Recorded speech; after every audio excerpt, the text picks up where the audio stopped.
Hello, good afternoon students. I am professor R L. Garekar. या ठिकाणी आपण टीसीएस पॅटर्न मध्ये इंग्रजीचा प्रश्न कसा विचारला जातो हा एक भाग इथं पाहूया. एक प्रश्न आपण इथं घेतोय. तो क्वेश्चन असा आहे, select the sentence which rectifies the spelling error in the given sentence.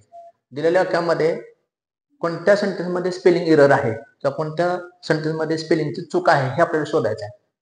ह्याच्या अगोदर असे काय प्रश्न येत होते की तुम्हाला फक्त स्पेलिंग द्यायची, कर्नल, लेफ्टनंट, ग्रामर किंवा बेनिफिट, टेलिव्हिजन.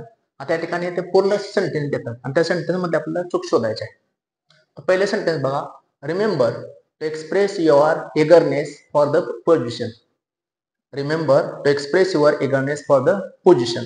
ह्या वाक्यामध्ये काय चूक दिसत नाही. Second, there is a lot of manage single handedly if you stay alone. Third आहे, there is a lot to manage single handedly if you stay alone. And fourth आहे, there is a lot to manage single handedly if you stay alone. आता ह्या चार वाक्यामध्ये हे वाक्य वेगळंच आहे, हे तिन्ही वाक्य सारखे आहेत. या ठिकाणी काय शब्द आला पहा, सिंगल हँडेडली. इथे शब्द काय आलेला आहे, सिंगल हँडेडली. हा शब्द आहे सिंगल हँडेडली. ह्यामध्ये कोणते करेक्शन आहे पहा, तर सिंगल या शब्दाचं स्पेलिंग SINGLE आहे. सिंगल या शब्दाचं स्पेलिंग असा आहे पहा, SENGLE. असं नाही सिंगल. त्यामुळे ह्यामध्ये हे स्पेलिंग बरोबर आहे, हे चुकीचं. त्यामुळे ते सिंगल हँडेडली हा शब्द चुकीचा आहे म्हणून याचं उत्तर येईल पहा.